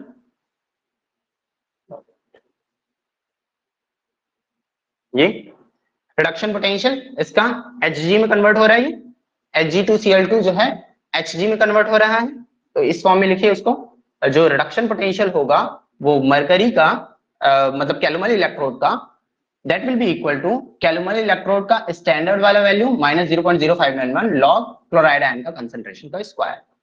तो जो भी स्क्वायर रहता है लॉग का प्रॉपर्टी लगाएंगे तो 2 जो रहेगा वो सामने की तरफ आ जाएगा। तो ओवरऑल जब हम लोग इसको सॉल्व करेंगे तो वैल्यू इसका निकल करके आता है ये। तो इससे हम लोग को क्या पता चल रहा है कि जो ई सेल होगा या फिर जो कैल्यूमल इलेक्ट्रोड का हाफ सेल का जो पोटेंशियल का वैल्यू होगा वो इलेक्ट्रोड क्लोराइड आयन के कंसंट्रेशन के इनवर्सली प्रोपोर्शनल होता है। जैसे जैसे हम लोग कंसंट्रेशन को बढ़ाते जाएंगे इसके रिडक्शन पोटेंशियल का वैल्यू धीरे धीरे करके कम होता है। ठीक है, तो देखिए सेचुरेटेड कैल्यूमल इलेक्ट्रोड का जो रिडक्शन पोटेंशियल है उसका वैल्यू है 0.242 वोल्ट। ठीक है, वन नॉर्मल का 0.268 वोल्ट है और 0.1 नॉर्मल का 0.338 वोल्ट है। जैसे जैसे हम लोग इसके कंसंट्रेशन को कम करते जा रहे हैं वैसे वैसे इसके रिडक्शन पोटेंशियल का वैल्यू बढ़ते जा रहा है। ठीक है, चल वैसे ही AgCl इलेक्ट्रोड का होता है। AgCl का इलेक्ट्रोड को भी as a reference electrode use किया जाता है pH मीटर में। तो सेल रिप्रेजेंटेशन इसका कुछ इस तरीके से, इसमें भी सेल रिएक्शंस ऐसे ही होंगे। कैथोड है, अब यहाँ पे एक ही इलेक्ट्रॉन को लेना देना चलेगा, Ag पॉजिटिव है ना, तो AgCl क्या करेगा, एक इलेक्ट्रॉन गेन करके Ag में कन्वर्ट हो गया और यहाँ पे Ag जो सिल्वर है वो क्लोरीन आयन के साथ रिएक्ट करके एक इलेक्ट्रॉन को लूज करेगा, मतलब इस इलेक्ट्रॉन को यहाँ पे शो कर दीजिए, एक इलेक्ट्रॉन को लूज करेगा और AgCl में कन्वर्ट हो जाएगा। ठीक है, तो कैथोड के बेसिस पे हम लोग फिर से वही इक्वेशन का फॉर्मेशन करेंगे। तो ई सेल का जो वैल्यू आता है ये भी इनवर्सली प्रोपोर्शनल होता है क्लोराइड आयन के कंसंट्रेशन। ठीक है, बेसिकली यहाँ पे से हम लोगों को ये सीखना है कि इसमें रिएक्शंस किस तरीके से होता है। ठीक है, इसमें रिएक्शंस किस तरीके से होगा और जब ये दूसरी सेल के साथ रिएक्ट करेगा तो कौन कौन से कैथोड, अगर कैथोड की तरह रिएक्ट कर रहा है तो हम लोग ये वाला रिएक्शन को यूटिलाइज करेंगे। ऐसे अगर एनोड की तरह एक्ट कर रहा है हमारा सिल्वर क्लोराइड का इलेक्ट्रोड तो उस केस में हम लोग ये वाला रिएक्शंस को यूटिलाइज करेंगे। कैल्यूमल वाला थोड़ा सा कॉम्प्लिकेटेड लगता था पहले मुझे, तो इसलिए रिएक्शंस इंपॉर्टेंट है इसके। ठीक है, रिएक्शंस को याद रखिएगा। अब ये सिल्वर वाला तो इजी है। फिर रेडॉक्स इलेक्ट्रोड है, रेडॉक्स इलेक्ट्रोड में क्या हो रहा है, आयरन +3 ऑक्सीडेशन स्टेट में है, बस ये डिफरेंट ऑक्सीडेशन स्टेट में जा रहा है। सेम है ये भी वो मेटल इलेक्ट्रोड्स की तरह जो हम लोग पढ़ रहे थे। ठीक है, डिफरेंट अलग अलग ऑक्सीडेशन स्टेट में चले जाता है। डिफरेंट मतलब न्यूट्रल स्टेट में ना जाकर के डिफरेंट आयनिक स्टेट में जाता है। यहाँ पे देखिए cell representation platinum Fe2 positive से Fe3 पॉजिटिव गया है। ठीक, तो सेल रिएक्शन कैथोड में कैसा रहेगा, रिडक्शन होगा, तो Fe3 पॉजिटिव एक इलेक्ट्रॉन गेन करके Fe2 पॉजिटिव में कन्वर्ट हो गया। एनोड में Fe2 पॉजिटिव एक इलेक्ट्रॉन को लूज करके Fe3 पॉजिटिव में कन्वर्ट हो गया। तो अब कैथोड वाला रिएक्शन यूज करेंगे, तो कैथोड वाला रिएक्शन के बेसिस पे Fe2 positive divide by Fe3 positive. Metal electrodes में क्या हो जाता था, उनमें से एक सॉलिड फॉर्म में रहता था, उसको 1 लेकर के चल देते थे, तो इसलिए एक नेग्लेक्ट हो जाता था। इसमें दोनों ही आयंस को हम लोग कंसिडर करेंगे। ठीक है, तो इसका सेल रिप्रेजेंट मतलब जो इलेक्ट्रोड का रिप्रेजेंटेशन होगा वो कुछ इस तरीके से रहेगा। ठीक, क्विन हाइड्रोन इलेक्ट्रोड में देखिए equimolar buffer solution of quinone and quinhydrone is called quinhydrone. ठीक है, इसका रिप्रेजेंटेशन कुछ इस तरीके से रहता है, quinone hydroquinone is called quinhydrone. तो यहाँ पे क्विनोन है ये और ये हाइड्रोक्विनोन है। हाइड्रोक्विनोन का रिप्रेजेंटेशन QH2 और ये क्यूनोन है। ठीक, और ये हाइड्रोजन H पॉजिटिव आयन और ये प्लेटिनम का आयन। इसमें रिएक्शंस कैसे होते हैं, क्यूनोन जो रहता है वो दो इलेक्ट्रॉन को गेन करके एसिडिक मीडियम में क्या हो जाएगा, क्विन हाइड्रोक्विनोन का फॉर्मेशन करता है। ठीक है, 2 इलेक्ट्रॉन को गेन कर रहा है, यही वाला कैथोडिक रिएक्शन, और एनोडिक रिएक्शन जस्ट इसका रिवर्स हो जाएगा। ठीक है, कैथोडिक वाला जो रिएक्शन रहता है वो एसिडिक मीडियम में होता है और बेसिक मीडियम में, और ये बेसिक मीडियम में क्या हो जाएगा, एनोडिक वाला रिएक्शन होगा। तो इसका भी जो रिडक्शन पोटेंशियल का वैल्यू आएगा वो इसी रिएक्शन के बेसिस पे आता है। तो इस रिएक्शन में क्या है, इस रिएक्शन में देखिए दोनों ही सॉलिड फॉर्म में रहते हैं। तो क्विन हाइड्रोन इलेक्ट्रोड का रिडक्शन पोटेंशियल का जो वैल्यू होगा that will be equal to standard reduction potential of quinhydrone minus 0.0591 divide by 2 electron का यूज हो रहा है इसलिए 2 लॉग 1 अपॉन इसलिए क्योंकि ये दोनों ही सॉलिड फॉर्म में है, ठीक है, ये दोनों ही सॉलिड फॉर्म में है, तो 1 अपॉन हाइड्रोजन आयन का कंसंट्रेशन का स्क्वायर, क्योंकि यहाँ पे कोफिशिएंट का वैल्यू 2, ठीक। तो फर्दर इसको सॉल्व करेंगे तो पीएच के फॉर्म में भी इसका वैल्यू लेकर के आ सकते हैं हम लोग। तो क्या किया गया है, इसको माइनस था इसको प्लस में कर दिए, तो H पॉजिटिव आयन ऊपर की तरफ चला गया, तो H पॉजिटिव आयन ऊपर की तरफ चला गया, लॉग की प्रॉपर्टी लगाएं तो स्क्वायर जो रहेगा वो सामने की तरफ आ जाएगा, तो 2 से 2 कैंसिल हो जाएंगे,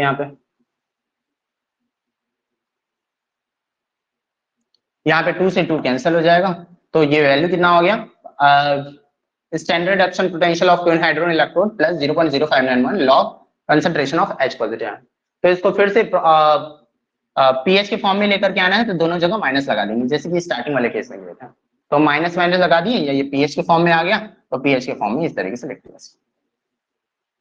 तो स्टैंडर्ड रिडक्शन पोटेंशियल जो होता है इसके बेसिस पे क्या हो जाएगा, हाइड्रोजन आयन के डायरेक्टली प्रोपोर्शनल होता है, पीएच के इनवर्सली प्रोपोर्शनल होता है, ठीक है। इसका स्टैंडर्ड रिडक्शन पोटेंशियल का वैल्यू जो होता है क्वीन हाइड्रोजन का 0.699 के बराबर आता है। ऐसे जी इस वैल्यूज को इतना याद नहीं रखना, बस हम लोगों को रिलेशन समझना था और इसके रिएक्शंस याद रखने हैं, ठीक है। इससे बेसिस पे एक दो क्वेश्चंस हैं, जैसे which of the following is used as a reference electrode, जैसे अभी बात कर रहे थे हम लोग कैलमोनियल इलेक्ट्रोड को, और वैसे ही सिल्वर क्लोराइड के इलेक्ट्रोड को भी as a reference electrode use किया जाता है, ठीक है। कैलमोनियल इलेक्ट्रोड के अलावा सिल्वर क्लोराइड का इलेक्ट्रोड भी यूज किया जाता है, ठीक। और which of the above is used as a working electrode in pH meter, pH meter में कौन कौन से वर्किंग इलेक्ट्रोड की तरह यूज होते हैं, हाइड्रोजन इलेक्ट्रोड को, क्वीन हाइड्रोजन इलेक्ट्रोड को और ग्लास इलेक्ट्रोड को, ये तीनों को ही किसकी तरह यूज किया जाता है, वर्किंग इलेक्ट्रोड की तरह। और electrode used as a working in digital pH meter, glass electrode को डिजिटल पीएच मीटर में, मतलब एक दो क्वेश्चंस हैं जिसको याद रखिएगा इसको, ठीक है। इसके कुछ वैल्यूज मतलब कुछ थ्योरेटिकल चीजें हैं जिसको याद रखिएगा। अब आते हैं कंडक्टोमेट्रिक टाइट्रेशन में, वो जो पीएच वाला फॉर्म था ना जिसमें हम लोग रिडक्शन पोटेंशियल को पीएच के फॉर्म में रिप्रेजेंट कर रहे थे, उसको हम लोग बोलते हैं पोटेंशियोमेट्रिक टाइट्रेशन, और ये जो होता है वो कंडक्टोमेट्रिक टाइट्रेशन। कंडक्टोमेट्रिक टाइट्रेशन में हम लोग डिस्कस करेंगे ही, उसको क्या बोला जाता है, पोटेंशियोमेट्रिक टाइट्रेशन, और इसको बोलते हैं कंडक्टोमेट्रिक टाइट्रेशन, ठीक। अच्छा, इसके पहले भी एक चीज बताना भूल गया था, वो जो इक्वेशन हम लोगों ने पढ़ा था कल की क्लास में, उसको डिबाई-हक्कल इक्वेशन बोला जाता है, ये वाला इक्वेशन, डिबाई-हक्कल इक्वेशन मतलब सिलेबस में था, इसको यहाँ पे मेंशन नहीं किया था, मुझे मेंशन करना था इसका नाम, इसको डिबाई-हक्कल इक्वेशन बोला जाता है।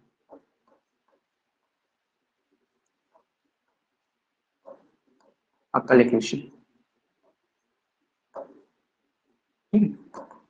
इसी को बोलते हैं, सिलेबस में है।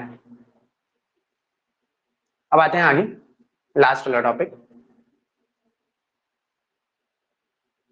Conductometric titration. देखिए, अब स्ट्रॉन्ग एसिड के साथ स्ट्रॉन्ग बेस का जब हम लोग रिएक्शन कराएंगे तो जो ग्राफ बनता है वो किस तरीके से बनता है उसको देखिएगा। ये कंडक्टेंस को शो कर रहा है, वाई एक्सिस कंडक्टेंस को शो कर रहा है, और x axis amount of NaOH को, ठीक है, अमाउंट ऑफ NaOH को। मतलब क्या किया जाता है, ब्यूरेट में आप NaOH को लेंगे, ठीक है, ब्यूरेट में आप NaOH को लेंगे, और कॉनिकल फ्लास्क में हमारा एनालाइट होता है, ठीक है, एनालाइट के फॉर्म में एसिटिक ये HCl का सॉल्यूशन रहेगा, ठीक, HCl का सॉल्यूशन, यहाँ पे HCl का सॉल्यूशन रहता है और यहाँ पे NaOH का सॉल्यूशन है, ठीक। तो जैसे जैसे हम लोग NaOH का सॉल्यूशन HCl में डालते जाएंगे तो इसके कंडक्टेंस में क्या वेरिएशंस देखने को मिलता है, वही चीज हम लोगों को कैलकुलेट करना है। मतलब ये प्रैक्टिकल से थोड़ा सा प्रैक्टिकल में इस चीज को परफॉर्म किया जाता है, ठीक है। सडन इंक्रीज देखने को मिलता है और ग्राफ्स बनाते हैं हम लोग इन बिटवीन द कंडक्टेंस और वॉल्यूम ऑफ NaOH, ठीक। तो देखिए किस तरीके से होता है, स्ट्रॉन्ग एसिड और स्ट्रॉन्ग बेस का जो ग्राफ बनता है इन बिटवीन कंडक्टेंस और वॉल्यूम ऑफ NaOH, इन दोनों के बीच जो ग्राफ बनता है वो कुछ वी शेप का बनता है। वो वी शेप का ग्राफ किस तरह क्यों आता है उसको हम लोग डिस्कस कर लेते हैं।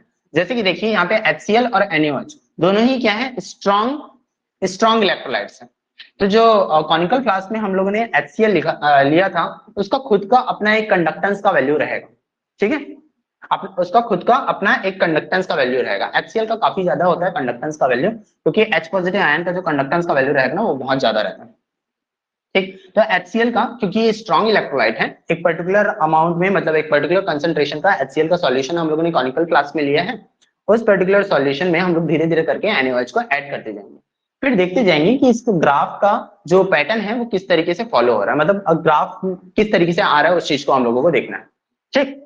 तो HCl का शुरुआत में जब HCl का कंडक्टेंस का वैल्यू लिया जाएगा तो एक पर्टिकुलर वैल्यू आता है, उस पर्टिकुलर केस में NaOH बिल्कुल भी हम लोगों ने नहीं मिलाया है, तो एक पर्टिकुलर वैल्यू आएगा कंडक्टेंस का HCl का, ठीक है, HCl का। उसके बाद धीरे धीरे हम लोग NaOH को ऐड करते जाएंगे, तो होगा क्या, H positive Cl negative, HCl में H positive Cl negative ions present है, और NaOH में क्या है, Na पॉजिटिव और OH नेगेटिव आयन।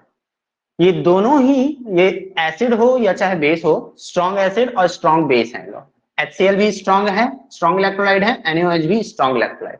तो NaOH क्या करेगा, HCl के साथ रिएक्ट करके NaCl का फॉर्मेशन करेगा, ठीक है, NaCl का फॉर्मेशन करेगा।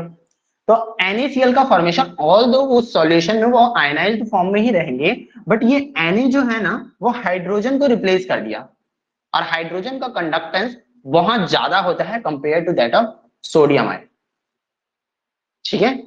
तो होगा क्या, रिजल्ट में होगा क्या, NaOH के एडिशन से, NaOH के एडिशन से हाइड्रोजन आयन रिप्लेस हो गया सोडियम आयन से। तो कंडक्टेंस का, ओवरऑल जो कंडक्टेंस का वैल्यू था वो क्या होगा, धीरे धीरे करके डिक्रीज होने लगेगा। जैसे जैसे हम लोग NaOH को बढ़ाते जाएंगे, जैसे जैसे हम लोग NaOH को डालते जाएंगे, वैसे वैसे इसका कंडक्टेंस का वैल्यू क्या होगा, धीरे धीरे करके डिक्रीज होने लगेगा, ठीक है, डिक्रीज होने लगता है। उसके बाद फिर एक एंड पॉइंट आ जाता है जहां पे कंप्लीट HCl जो रहता है वो कंप्लीट न्यूट्रलाइज हो जाए, ठीक है। जो HCl है वो क्या हो जाएगा, कंप्लीट न्यूट्रलाइज होने लग जाएगा। अच्छा ये देखिए यहाँ पे बोला गया, the conductance of acid solution is the in the beginning is very high because it contain highly mobile H positive ion, ठीक है। H पॉजिटिव आयन की वजह से, मतलब जो बहुत ज्यादा बहुत ज्यादा कंडक्टिविटी का वैल्यू शो करता है, उसकी वजह से इसका कंडक्टेंस का वैल्यू बहुत ज्यादा रहता है इनिशियल स्टेज में। दूसरी बार में when NaOH as NaOH solution is added to the HCl solution, the H positive ion is replaced by slow moving sodium ion, ठीक है, and hence the conductance of solution keeps falling till the end point is reached. End point क्या है, that is all the hydrogen ion is replaced by Na positive ions, ठीक है। यहां तक समझ में आया एंड पॉइंट का, एंड पॉइंट तक हुआ क्या, HCl पूरा न्यूट्रलाइज हो गया। अब फिर after the end point further addition of NaOH solution brings in fast moving OH negative ions. अब यहां पे से क्या होता है, NaOH के फर्दर एडिशन करने से जो OH नेगेटिव आयंस उस सॉल्यूशन में आने लगते हैं, ठीक है। OH नेगेटिव आयन कैसे आ रहा है, क्योंकि इनिशियल स्टेज में जब हम लोग NaOH का ऐड कर रहे थे तो उस केस में Na पॉजिटिव और Cl नेगेटिव आयन का फॉर्मेशन हो रहा था। अब NaCl का कंप्लीट फॉर्मेशन हो गया। अब जैसे जैसे एडिशन होगा NaOH का, तो NaOH तो खुद ही आयनाइज्ड फॉर्म में ही रहेगा, तो Na पॉजिटिव और OH नेगेटिव आयंस आने लगेंगे सॉल्यूशन। ऑब्वियस सी बात है, जो वाटर रहता है उसमें ऑटो आयनाइजेशन का भी प्रोसेस होता रहता है। वाटर जो रहता है H पॉजिटिव आयन और OH नेगेटिव आयंस रिलीज करता रहेगा, ठीक है। After the end point, further adding NaOH solution brings in fast moving OH negative ion and hence the conductance of solution again start increasing. तो इसलिए जो strong electrolyte के बीच में जब हम लोग कंडक्टोमेट्रिक टाइट्रेशन का बात करेंगे तो उसका जो ग्राफ आता है वो कुछ इस तरीके से आता है, वी शेप्ड आता है। सर ये चीज तो हमने पढ़, हाँ बताइए। ये एसिड बेस्ड टाइट्रेशन वाला है क्या, जिसमें फिनाक्थिलीन को इंडिकेटर के रूप में यूज करते हैं लैब में? हाँ कर सकते हैं, ये वही सेम टाइट्रेशन है, इसमें भी होता है, ऑक्सैलिक एसिड को यूज किया जाता है और NaOH को यूज करते हैं उस केस में हम लोग। बट वो क्या रहता है, वो एक उसको क्या बोला जाएगा, क्वांटिटेटिव एनालिसिस है, कंसंट्रेशन को फाइंड आउट करने का तरीका, कितने नंबर ऑफ मोल्स हैं हमारे सॉल्ट में, कितने नंबर मोल्स को फाइंड आउट करने का तरीका। बट हम लोग यहाँ पे किसके बारे में बात कर रहे हैं, कंडक्टेंस के बारे में बात कर रहे हैं, ठीक है। हालांकि रिएक्शंस वही हैं, बट वहां पे अब पीएच इंडिकेटर को यूज इसलिए किया जाता है ताकि हमारा सॉल्यूशन जो है पूरा रिएक्शन हुआ है कि नहीं हुआ है उस चीज को जानने के। बट हम लोग फिनोफ्थिलीन जो काम फिनोफ्थिलीन कर रहा था वो काम हमारा कंडक्टेंस का वैल्यू करेगा यहाँ पे, इंडिकेट करने वाला काम। यस नहीं सर। समझ में आया क्या बोल रहा हूँ? जब टाइट्रेशन हम लोग करते थे वहां पे हम लोग बेसिक, हमारा बेसिक मोटो क्या था वहां पे, मतलब टाइट्रेशन के प्रोसेस में बेसिक मोटो क्या रहता है कि हम वो मोल्स को बताते हैं एक्चुअल, ठीक है, मोल्स को बताते हैं। जैसे कि इसको थोड़ा सा और अच्छे से समझाता हूँ। आप अगर मैं बोलूंगा कि NaCl है, ठीक है, NaCl का अगर 1 चम्मच NaCl को लेकर के आता है अपन, मैं बोलूंगा उसमें कितने number of moles of NaCl present है, तो आप बता सकते हो क्या उसको? No sir. कैसे नहीं बता सकते? बता सकते हैं, उसको वेट कर देंगे और डिवाइड कर देंगे मॉलिक्यूलर मास से, पता चल जाएगा, है ना? पता चल जाएगा, नंबर ऑफ मोल्स पता नहीं चल जाएंगे। चल अगर जाएगा। 1 चम्मच NaCl को लेकर के आया, उसको वेट किया, वेट करने के बाद जो भी वेट आया उसको मॉलिक्यूलर मास से डिवाइड कर दूंगा, नंबर ऑफ मोल्स पता चल जाएगा 1 चम्मच में। बट उसी 1 चम्मच NaCl को पानी में घोल करके मैं पूछूंगा कि अब बताओ मोल्स कितना है, तो पानी को वेट थोड़ी ना करेंगे हम, है नहीं? क्या यस करेंगे? सर। उसके लिए टाइट्रेशन करना पड़ जाता है हम लोगों को।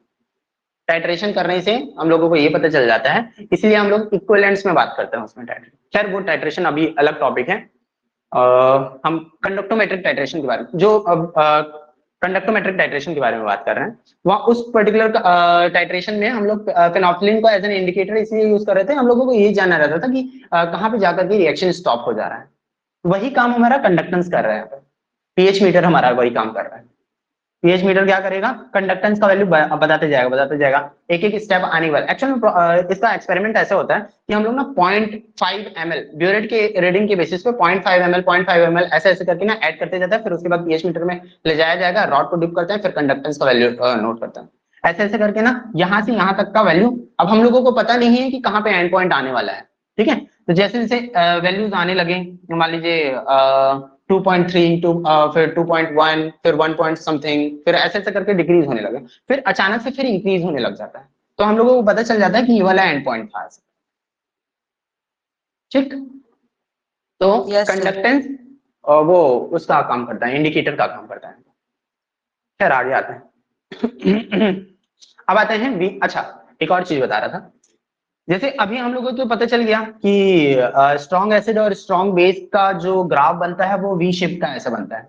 तो अब डायरेक्टली ऐसा नहीं है कि जो ग्राफ रहेगा उसमें एक्स एक्सिस यही रह जाएगा, वाई एक्सिस ऐसा हो जाएगा। हो सकता है कि ग्राफ में ना वो उल्टा पुल्टा करके दे दें, वाई एक्सिस में NaOH को डाल दें, जिससे बता रहा हूँ, वाई एक्सिस में वॉल्यूम ऑफ NaOH को डाल दें, और एक्स एक्सिस में ना कंडक्टेंस को डाल दें। तो बताइए, ये वाला जो स्ट्रॉन्ग एसिड और स्ट्रॉन्ग बेस के बीच में जब रिएक्शन हो रहे हैं तो क्या ये ग्राफ ऐसा ही दिखेगा अभी भी? No sir. नहीं दिखेगा, है ना। तो इसका ग्राफ देखिए किस तरीके से आ सकता है। कंडक्टेंस का वैल्यू इनिशियल स्टेज में क्या हो रहा है? डिक्रीज हो रहा है, ठीक है। क्या करने से? वॉल्यूम ऑफ NaOH को बढ़ाने से। तो देखिए मैं यहां से स्टार्ट करता हूं, ठीक। कंडक्टेंस का वैल्यू धीरे धीरे करके डिक्रीज हो रहा है, ऐसे ऐसे ऐसे ऐसे ऐसे, ऐसे करके। अब NaOH को मुझे बढ़ाना है, कंडक्टेंस को कम करना है, तो कंडक्टेंस पीछे आऊंगा तो कम होगा, NaOH ऊपर जाऊंगा तो बढ़ेगा। तो मैं ऐसे जाऊंगा, क्या चलेगा? ऐसे जाऊंगा तो सही जा रहा हूं, यस सर। ठीक है। कंडक्टेंस कम हुआ, NaOH बढ़ा। अब NaOH को बढ़ाना ही है मुझे और कंडक्टेंस को भी साथ साथ बढ़ाना है, तो कैसे जाऊंगा? ऐसे। ग्राफ पलट गया ना, ग्राफ कुछ अलग तरीके से दिख रहा है। सर इसका ठीक है, मिरर समझ में इमेज आया? बना कर देंगे तो। अगर आप मिरर इमेज बनाएंगे, पता नहीं वैसे किया जा सकता है कि नहीं, बट शायद कर सकते हैं, देखेंगे। मैं श्योर नहीं हूं तो इसलिए नहीं बोलूंगा उस बारे में कुछ, बाकी आपको देखना पड़ेगा इसमें, यस ठीक है। सर। तो वॉल्यूम के बेसिस पे हम लोगों को इस तरीके से ग्राफ को मॉडिफाई करना रहता है। मतलब जैसा पढ़े हैं वैसी फॉर्म में नहीं आएगा, थोड़ा सा घुमा करके आता है क्वेश्चन। अब आते हैं नेक्स्ट वाले में, वीक एसिड और स्ट्रॉन्ग बेस का। वीक एसिड और स्ट्रॉन्ग बेस, वीक एसिड में यहाँ पे एसिटिक एसिड को लिया गया है और NaOH को, ठीक। अब यहाँ पे वीक एसिड है, ठीक, तो कंडक्ट देखते हैं वीक एसिड और स्ट्रॉन्ग बेस का ग्राफ जो रहता है वो कुछ इस तरीके से आएगा। वाई एक्सिस में कंडक्टेंस है और एक्स एक्सिस में वॉल्यूम ऑफ NaOH है। तो the conductance of weak acid is very low because of its low ionisation. तो हमने पहले ही पढ़ा था कि वीक एसिड जो रहते हैं, मतलब वीक इलेक्ट्रोलाइट जो रहता है बहुत कम आयनाइज होता है, जिसकी वजह से इसका कंडक्टेंस का वैल्यू भी कम ही रहेगा। NaOH के एडिशन से होता यह है कि ये सॉल्ट का फॉर्मेशन हो रहा है जो कि स्ट्रॉन्ग इलेक्ट्रोलाइट है, ठीक है, CH3COONA, है ना। However, as NaOH solution is added more and more to the acid solution, the salt produced CH3COONA is highly ionized and hence the conductance keeps on increasing slowly till the end point is reached। ठीक है, क्या बोला गया कि जैसे जैसे हम लोग NaOH को ऐड करते जाएंगे, एक बहुत ही अच्छा एसिड बेस का कॉन्सेप्ट है, पता है कि जैसे अगर मैं एसिटिक एसिड है, ये जो एसिटिक एसिड है मेरा एसिटिक एसिड है, उसको पानी में मिलाऊं और दूसरा उसको अमोनिया में मिलाऊं, ठीक है, दोनों में डिफरेंट डिफरेंट सॉल्वेंट को यूज कर रहा हूं, इसमें पानी को एज अ सॉल्वेंट यूज कर रहा हूं, इसमें अमोनिया को सॉल्वेंट यूज कर रहा हूं। तो एसिटिक एसिड ना यहाँ पे CH3COOH जो रहता है यहाँ पे वीक एसिड की तरह काम करता है, वीक एसिड की तरह, और यहाँ पे ना स्ट्रॉन्ग एसिड की तरह, स्ट्रॉन्ग एसिड की तरह, ठीक है, CH3COOH। बता सकते हैं क्या रीजन होगा इसका? सर स्ट्रॉन्ग बेस के साथ में कोई वीक एसिड भी स्ट्रॉन्ग एसिड के जैसे व्यवहार करता होगा। पता है ली चैटलियर प्रिंसिपल यहाँ पे काम आएगा। ली चैटलियर प्रिंसिपल पता है क्या आपको? ये तो पता होगा कि वीक एसिड जो रहेगा इक्विलिब्रियम में एग्जिस्ट करेगा। Yes sir. है ना, तो इक्विलिब्रियम क्या करता है, ये मेंटेन करने की कोशिश करता है। जैसे कि यहाँ पे वीक एसिड क्या कर रहा है, एसिटेट आयन में CH3COO नेगेटिव आयन में और H पॉजिटिव आयन में कन्वर्ट हो रहा है। पानी में पहले से ही H पॉजिटिव आयन है और OH नेगेटिव आयन है, तो ये इतना में कन्वर्ट होकर के खुश हो गया, ठीक है। यहाँ पे जो एसिटेट आयन है वो H पॉजिटिव आयन जैसे ही रिलीज होगा ना, H पॉजिटिव आयन जैसे ही रिलीज होगा उसको अमोनिया ग्रैब कर लेता है।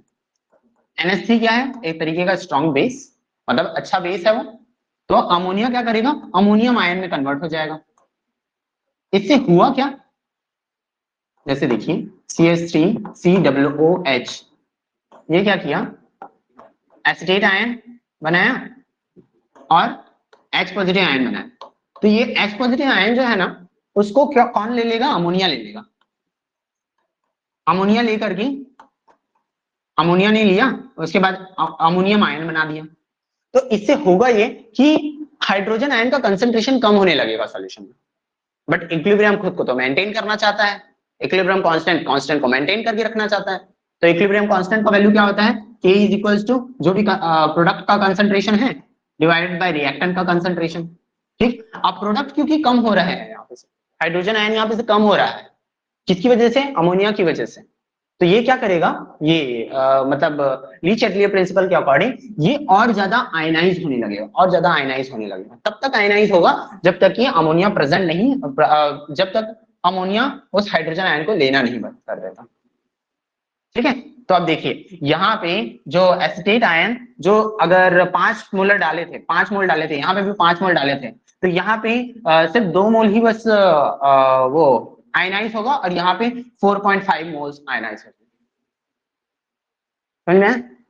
तो ये डिफरेंट डिफरेंट टाइप के बिहेव करते हैं। चलिए एसिड बेस का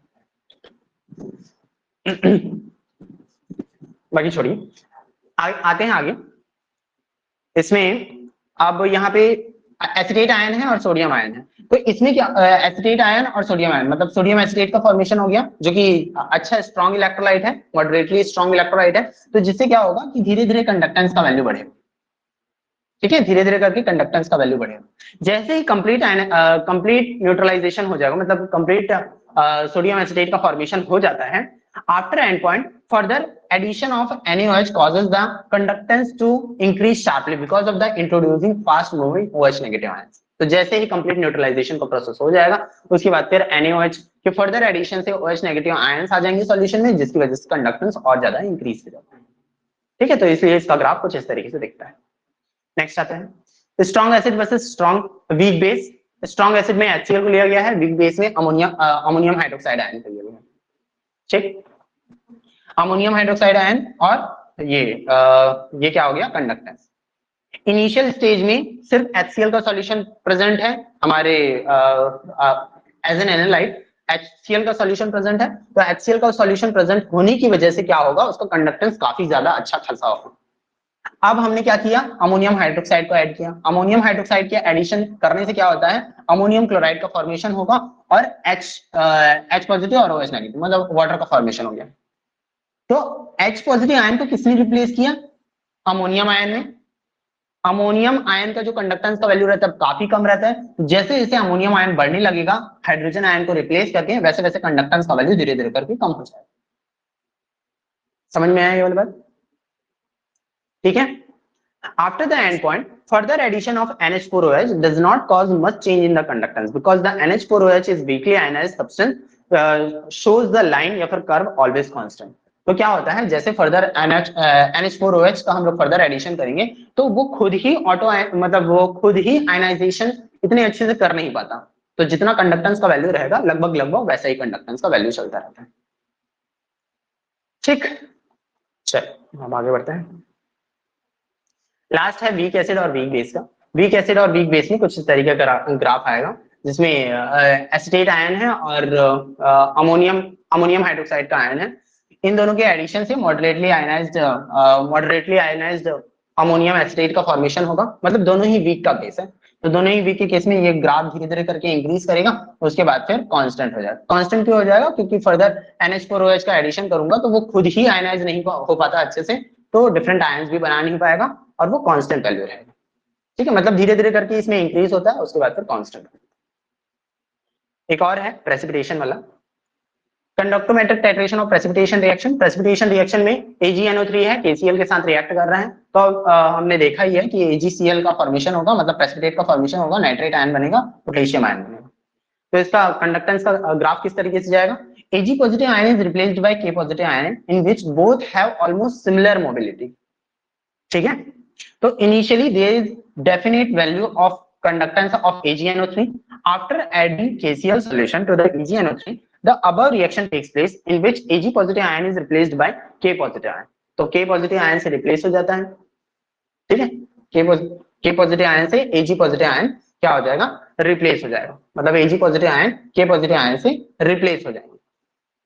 उसके बाद क्या हो रहा है, since both the ion have nearly equal ionic mobility so the conductance remains constant till the end point। After the end point, further addition of KCl brings in K positive ion and Cl negative ion, hence the conductance धीरे धीरे करके increase होने लगेगा, मतलब number of ions बढ़ जाएंगे ना उस केस में।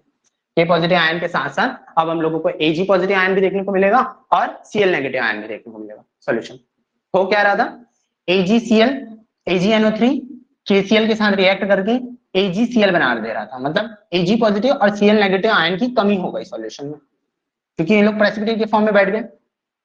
जब तक प्रेसिपिटेट के फॉर्म में बैठेंगे ये लोग, कंप्लीट AgCl खत्म हो गया, फिर जैसे कंप्लीट AgCl खत्म हो गया, उसके बाद फिर फर्दर हम लोग KCl का सॉल्यूशन ऐड करते जाएंगे, तो K पॉजिटिव आयन और Cl नेगेटिव आयन का मतलब Cl नेगेटिव आयन और K पॉजिटिव आयन जो रहेंगे सॉल्यूशन में बढ़ने लग जाएंगे, जिसकी वजह से कंडक्टिविटी धीरे धीरे करके इंक्रीज होने लग जाती है। ठीक है, और K पॉजिटिव आयन और Ag पॉजिटिव आयन का कंडक्टिविटी लगभग सेम होता है, तो इसलिए ये सेम इसी की तरह वैल्यू दिखाएगा। ठीक, ये एंड होता है इलेक्ट्रोकेमिस्ट्री चैप्टर। चल, तो आज की क्लास में कोई डाउट हो इन केस बता दीजिए, फिर नेक्स्ट वाला जो टेस्ट होगा वो इसी का होगा। सर यहाँ पे